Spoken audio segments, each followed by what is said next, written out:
but it's faster, you know. But that's the way it goes.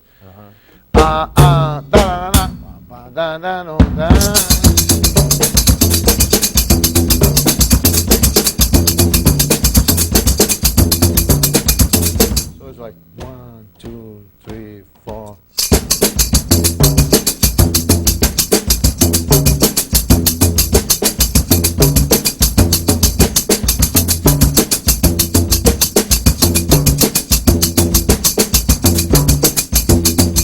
Then for the bridge, which goes, it's more like a baiao melody. Yeah. You see, like so. Okay. Then I go,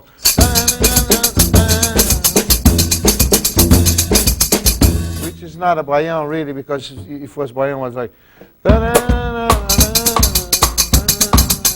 you know. So it's more based on the melody of what. Yeah, what's on the happening. melody again. That's Okay, true. so sing that and play So it's that. like.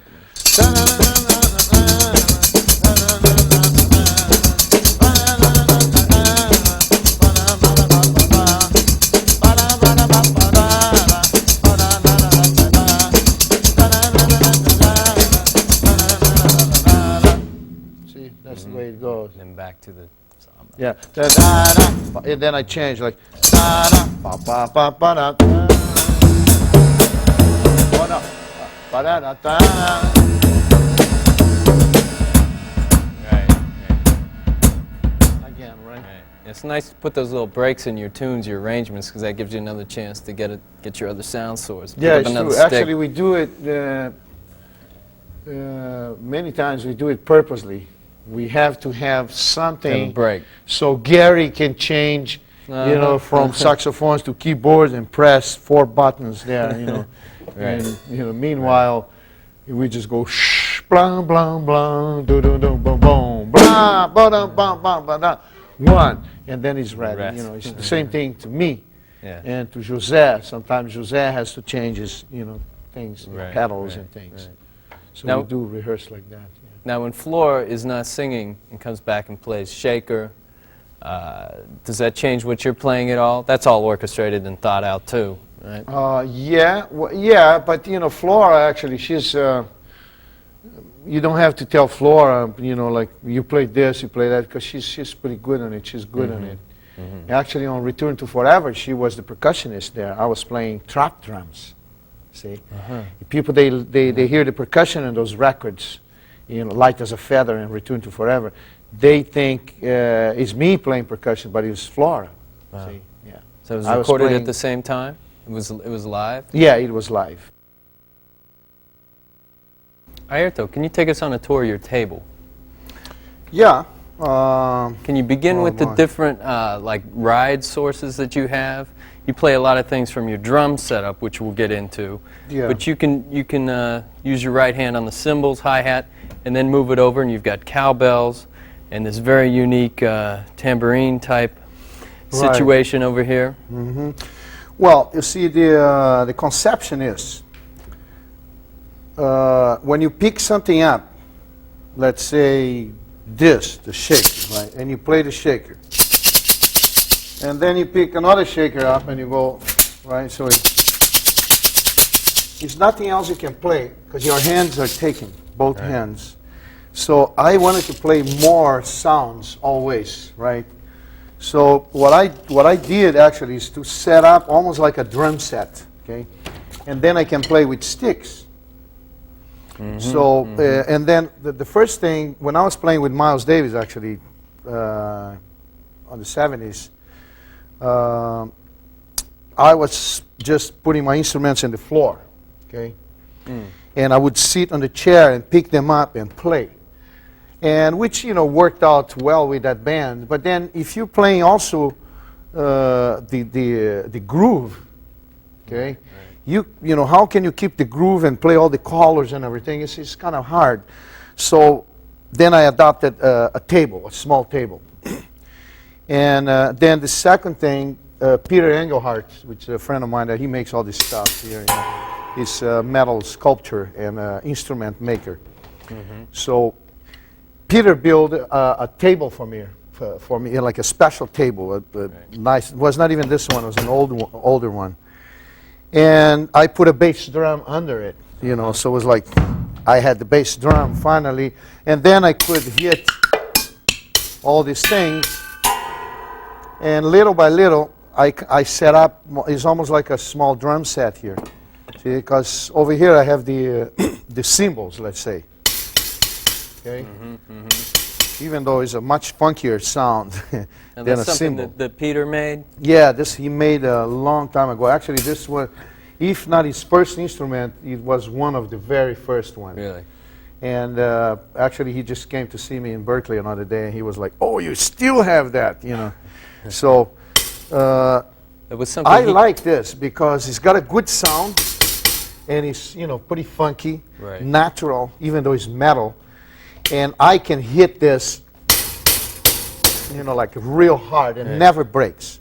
So, you know, I can really, you know, take big, good blows on this. Now, what's the pad on top of that? Well, that's for my special things here. I have these two brushes here, which, you know, this one, let's say you have this sound. It's more metallic, right? Right. Then you want a more natural kind of sound. You have this. So then it's like, this is almost like tom-toms. See?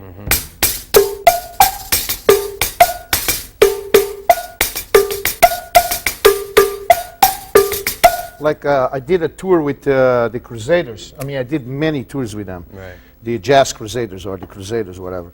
And one of the main rhythms that I was playing with them, it was like, I'm going to use the bass drum too, and just you will hear the sound. Okay. It's like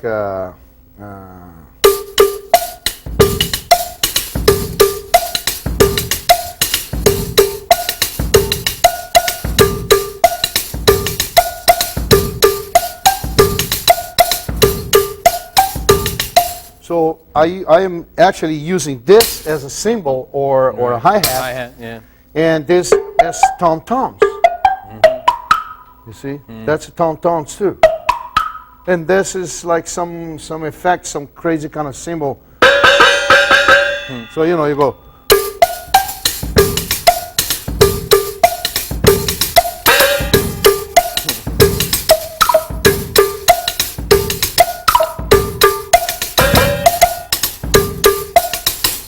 But the main axe really is this one here, that. And the bass drum. And all those you can get from sitting down. Yeah, because you know, when I sit down, I'm playing the drums, which, you know, we'll get to that later on. But then I can reach, you know, everything here, you know. You know, like a.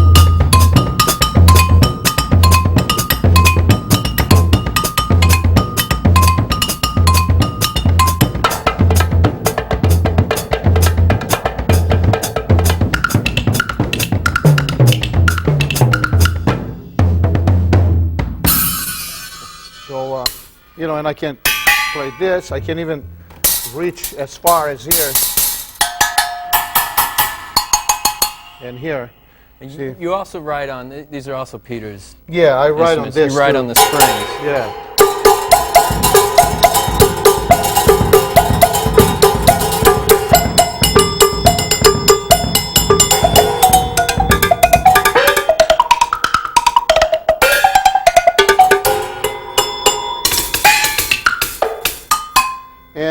And then I can pick something up like this, you know, and just go.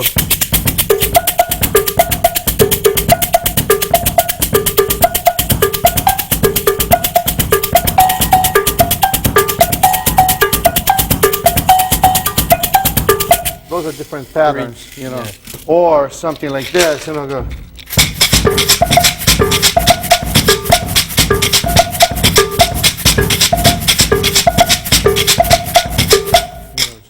Many things you can do, you know, at the same time, you know, you're playing rhythm, you know.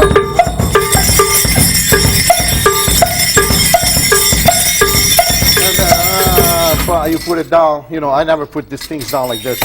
Actually, I put it down much more gently, you know, like gentle like this, blam. So you don't make too much noise when you put things down. Right.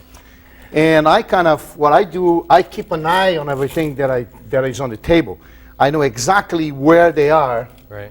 So, you know, if I need a sound right away, I just go, yeah, boom. and I have that sound, you know. Do you keep your metals together and your woods together? Actually, it happened kind of naturally. They are kind of together, but I don't try to do that. No, separate metal. I play, let's say, as a sound, yes, but not the instruments. I don't have to keep all the metal in one place. Okay.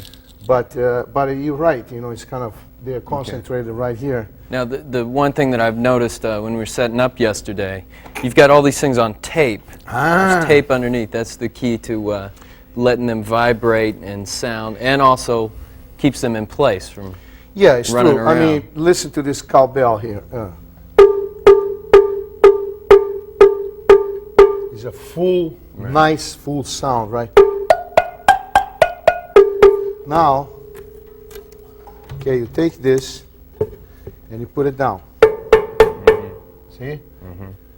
This is what you get, and this is what you get. See, it's a huge difference. So what I do, I put one tape over here. Forget about Velcro, doesn't work. Okay, I'm sorry, Velcro, but you know, I tried everything really. And you put, you know, another little ball, you know, with the tape. You put it over here. Don't put it in the center because then you take the sound out of the instrument. So you put it over here, one here, and one right here, and you keep this area open for resonance. And then the instrument is in the air. You see? That's great. It's right.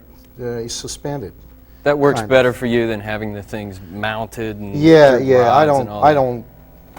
I don't know. I like funky things because it's no complication. You know, if the tape comes off, you make another ball and boom, and that's it. And then if the mouth, you know, breaks, then you have to call somebody, you know. And it's no good. You know, you have to be able to fix your own things. Otherwise, you know, it's just you need a technician 24 hours a day to take care of your stuff. You've got them taped up too on the mouth here, right? There's a little pad inside this one a little bit. Yeah, so they don't ring too much. They don't go bang, bang, you know, like this one here. See? The difference. Because that's open. That's really to be like this, you know, it's like bang, you know. But this, I don't want them to. I want this to sound almost like drums, you know. Like round. Plus, I play with most of the time I play with mallets, hard mallets and soft mallets. This looks like something else. But. So, anyways, then I have other things here. I have, you know, my little toys here, Japanese toys, you know.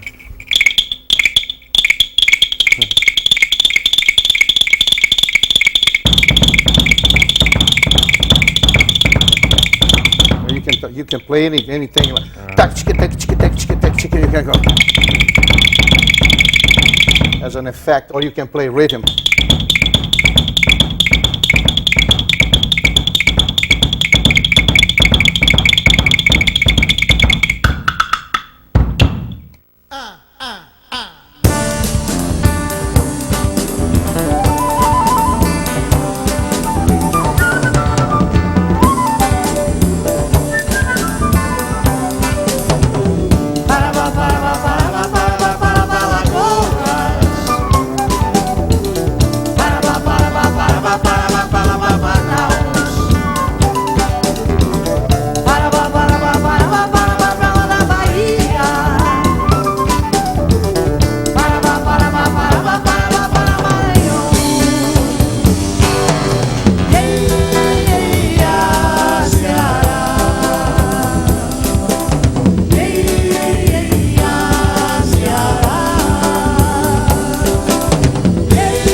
Earthquake. That's a 3/4 samba. Yeah.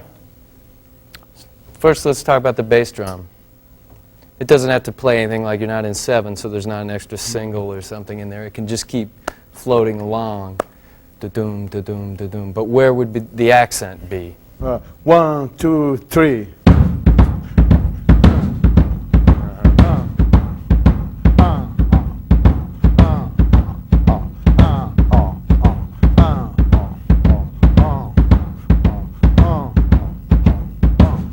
Okay. Add in the rest of that. Then would be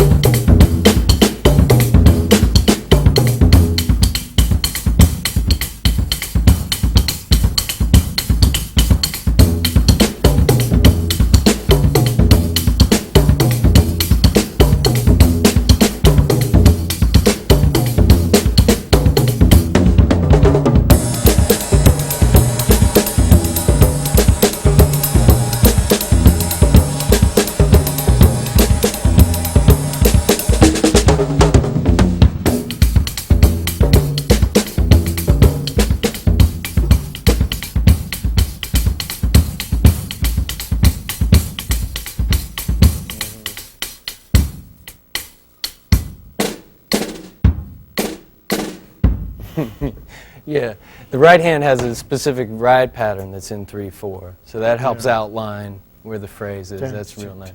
Right.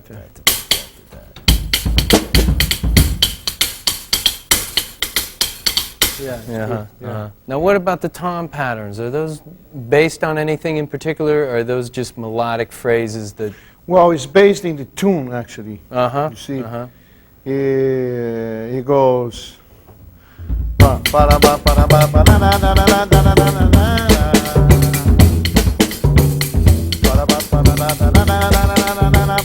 know, like.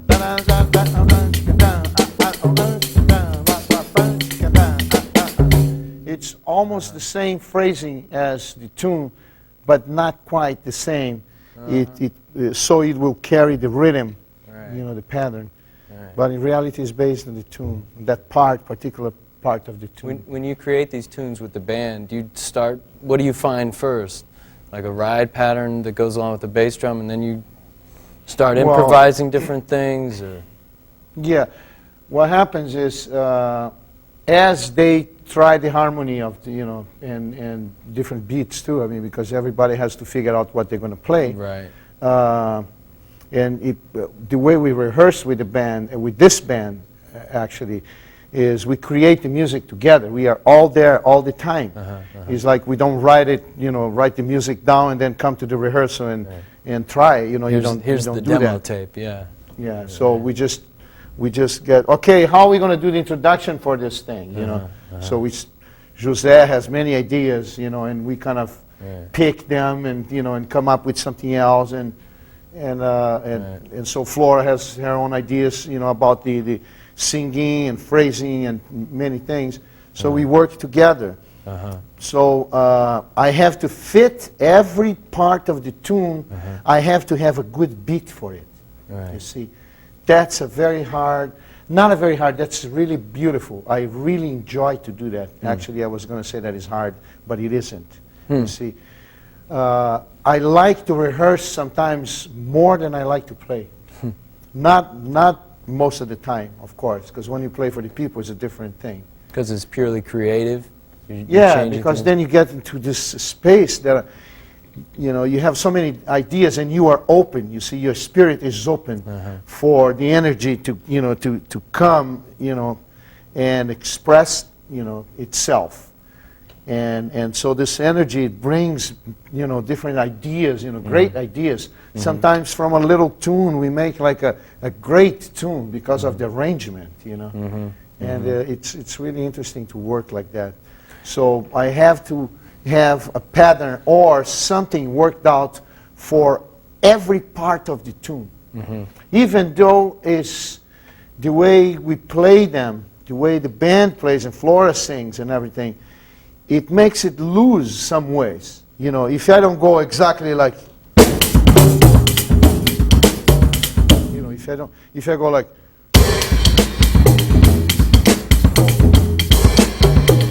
it's okay too, you see. Yeah, yeah. So it's always open for within those that parts. vibe to, to express itself. Uh-huh.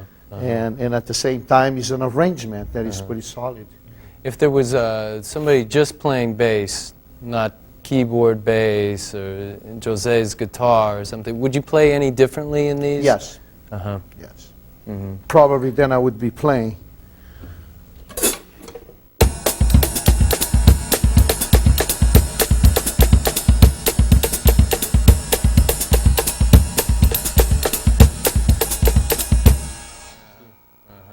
So without like, Right. because I have to help, I mean I don't have to, but in this case I am playing also the bass, I'm helping the bass. Right. So I came up with these beats because they fill the space much better. So we've covered your percussion table. Now let's go to the drums. You're in quite a unique situation here. You've got a bass drum over here and some toms here. And can you go through your setup? Right. Well, as I told you before, I had first I was sitting on a chair, Right. and I had my percussion around me. Then I got a small table. Then I got a bass drum. I play drums always, but Right. separately. And then little by little, I kind of incorporated a drum set into my percussion table, which I didn't do it like the opposite, which is to have percussion around your drum set. Oh, okay. Because that's what most people, they do. So anyways, I have a whole drum set here, even though when I stand up, if I want to play percussion, right, or whatever, if I want to play something here with the bass drum and the toms, I can do it. It's like,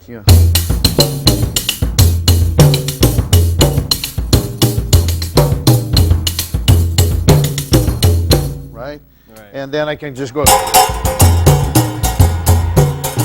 or whatever. And then if I want to play just drums, then I'll sit down. I have a high kind of seat, right? And then I have an extension pedal here that you can see. Right. That's the same, is the same pedal. I never use them both at the same time because Right. I don't need them for that. It's just a normal double pedal. Yeah, but so you I can don't- just slide, in the seat. And I have this extension hi-hat here that gives me the hi-hat right here, is attached to the Cymbal crash stand. cymbal. Yeah. So here I have the bottom, and the hi-hat. Right. And So actually, although it looks very different, everything's in basically the same spot. Your snare drum is over here, Yeah. close to your hi-hat, small tom, medium. well, the only thing and that then is low. different is that instead of the snare drums to be in between my legs here, Right. The floor tom it is. Right. So I don't have to go like this to play the floor tom, or maybe like this, because it's right in Right. front of me. Right. But then I have to go like this to play the snare. Yeah. See? So it changed a little, but not that much. But you play more floor tom because of the pseudo parts and so forth. Yeah, it's true. I am kind of I play full set most of Right. the time. Well, so you've got the bass drum playing the samba bass line and creating the bottom. That's kind of a normal drum set part, but you reinforce it with the floor tom. True. Playing the Yeah. pseudo So part. I'll help the bass Okay. also. The bass part. Right. Could be something like let me see a rhythm that we play.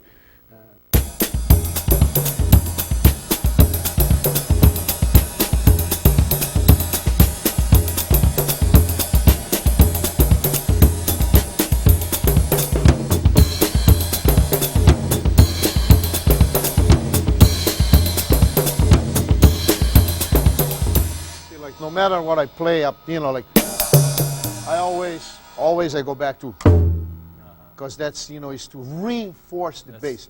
It's like reaffirm that the beat is there, the groove is there, is set. Right. No matter what is going on up here, and like no matter what the vibe is up here and what is going on, the rhythm, the groove is always there when you go back to your basics. And the snare drum is over here, but you don't play a lot of backbeats. It's not backbeat oriented. It's more of a melodic style. Yeah, well, you know, we have some songs that is got that new Brazilian thing that is almost like a backbeat. It's like,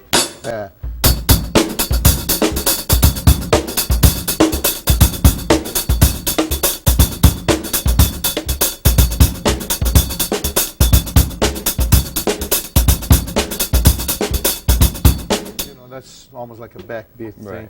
But we don't play that many songs like that. Because there's so many people playing that anyways right now. Okay, now so from there you can play up on your cymbals, of course. Yeah, and I can, you know, I can reach all my percussion from here too. And I'm like, you know, I'm playing that. Let's say I play a solo, you know.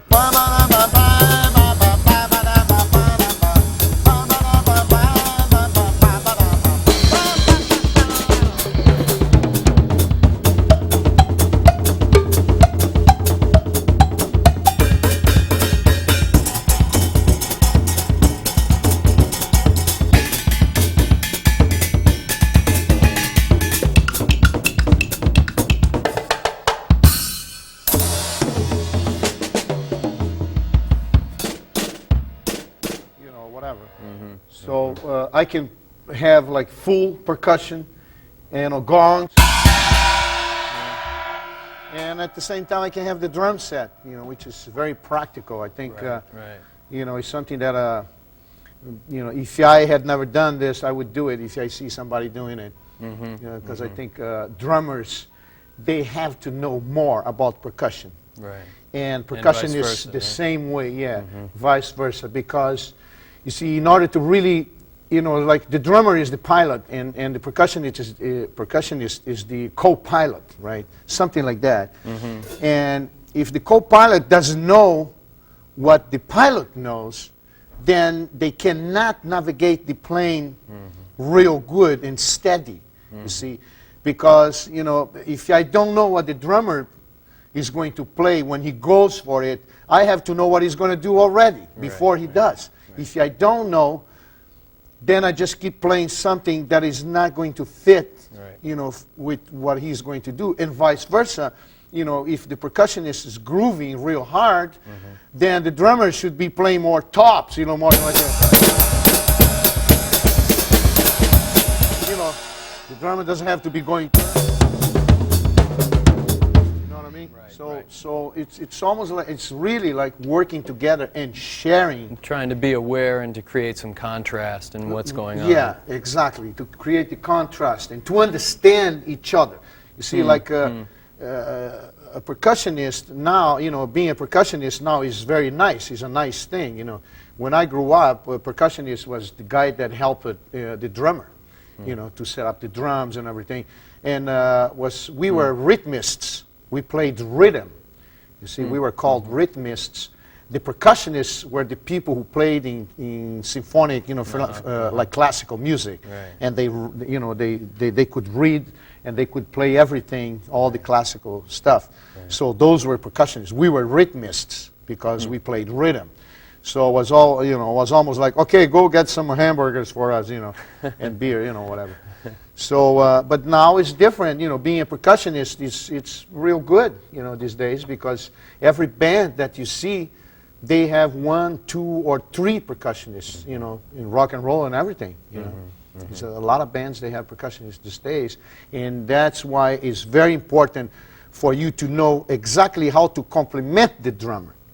And then for the drummer to just give some space to the percussionist and understands what the percussionist is doing. Sometimes in the middle of like a hard rhythm thing, all of a sudden, you know, you hear, you know, something like this, you know, which is could sound a little bit alien to the.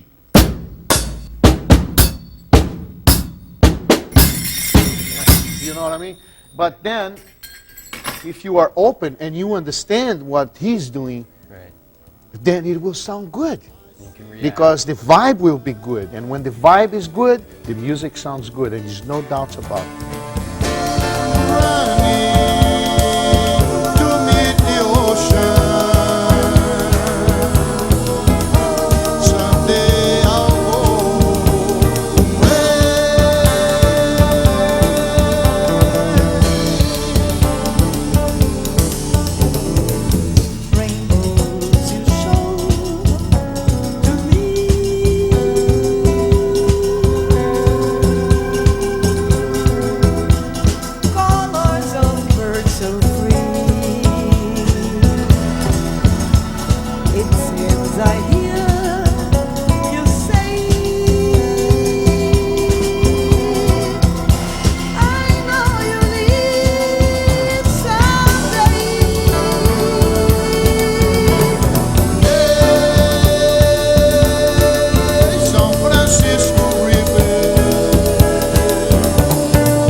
It's not. It's not so static like Yeah, that. it's like a big, sometimes big mistake that happens with drummers. They get distracted, and instead of going,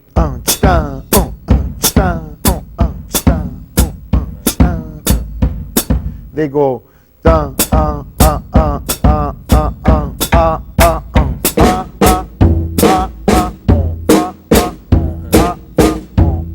and becomes like. Like a 3/4. Yeah. Becomes a waltz, you know, a 3/4 kind of thing. You have to be careful to make sure that when you play this kind of rhythm, the baião kind of rhythm, you go.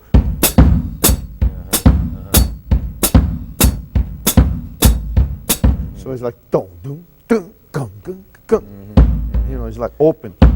Just like all the other percussion instruments Yeah. with the head doing that. Right. So because, yeah. it's not so much hitting it that much harder, but putting a little more effort and closing that head up. Yeah, And then that's you true. yeah. definitely play some Quickly. open and some closed tones Yeah, with your bass.